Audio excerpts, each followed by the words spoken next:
This has been a crazy week. I've been up and down on my thoughts about whether or not we're going to have a 2020 Major League Baseball season, but today, May 15th, I'm as confident as I've been in a while.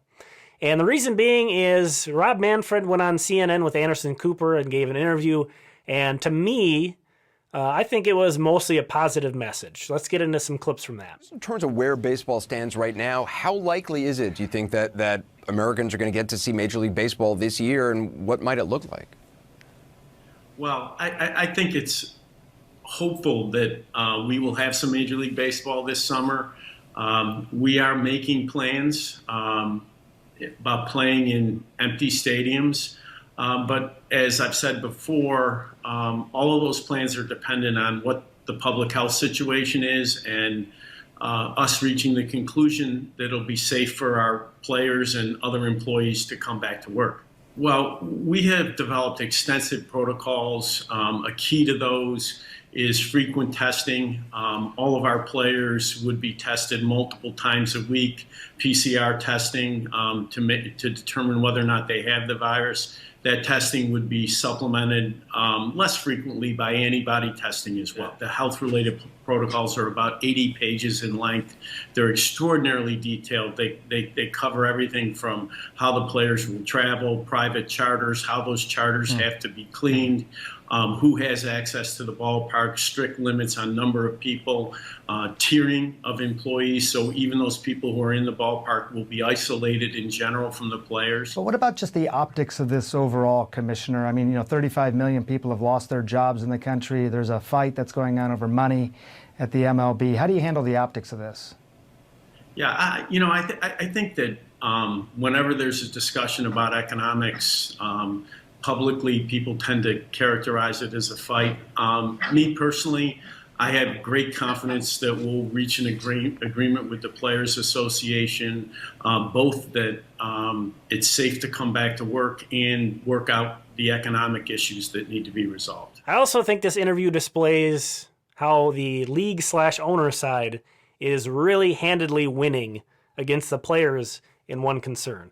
This is a very professional, very thoughtful message from Manfred. It's also pretty positive. You would expect all those things from a guy who runs a multi-billion-dollar industry, but you can't say those things about how some of the players have reacted. So I think the league/owner side is really winning in the PR perspective, in the sort of media perspective. Let's take a look at Blake Snell. If you haven't seen it, here's some clips from a Twitch stream he had. No, I'm not splitting no revenue. I want all mine. Bro, y'all gotta understand too, because y'all gonna be like, bro, Blake, play for the love of the game, man. What's wrong with you, bro? Money should not be a thing. Bro, I'm risking my life. What do you mean it should not be a thing? It 100% should be a thing. If I'm gonna play, I should be getting the money I signed to be getting paid.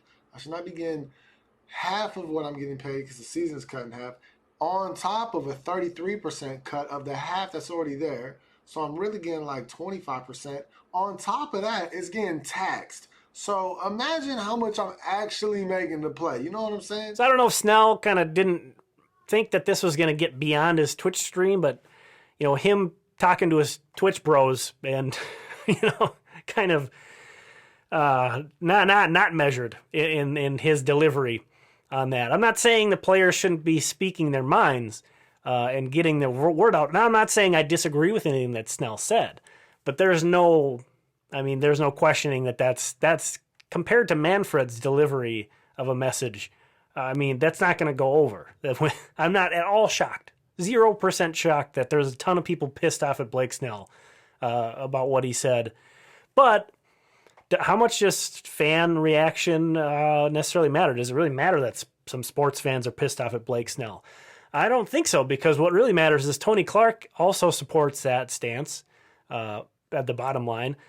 Bryce Harper and Nolan Arenado, two of the highest paid players in baseball, basically then two of the guys who the union is getting the most money from, also support that stance. So I think as long as the players are unified on that front, they're winning that end. And in the end, that's the big kind of debate going on. They already agreed to have their salaries prorated And it seems like that's where they're going to draw the line. They're pretty firm on that. And they're winning in as far as preventing the owners, I think, from advancing even further into that revenue sharing model. Hey, somebody with the MLBPA has got to get these players to address this topic more sensitively, maybe a little bit more thoughtfully.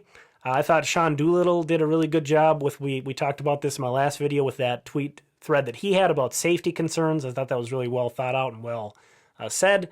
And Trevor Bauer, who's not a guy who always is very thoughtful or kind of expresses himself perfectly all the time.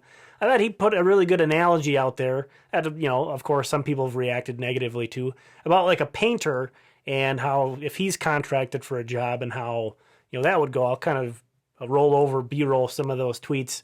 But you let me know, what do you think? Are we going to have baseball, Major League Baseball in 2020? Who are you agreeing with right now? Do you think the players should just shut up and play, or do you think the owners should hold up that deal that they had? In the end, I also think that the biggest thing might be just there's too much money to be lost by not playing. There's so much money in TV. Yes, without being able to have fans in attendance, they are not going to make as much money as usual, no doubt about it. But there's so much money made in TV, as evidenced by the MLB's upcoming $5 billion deal with Fox.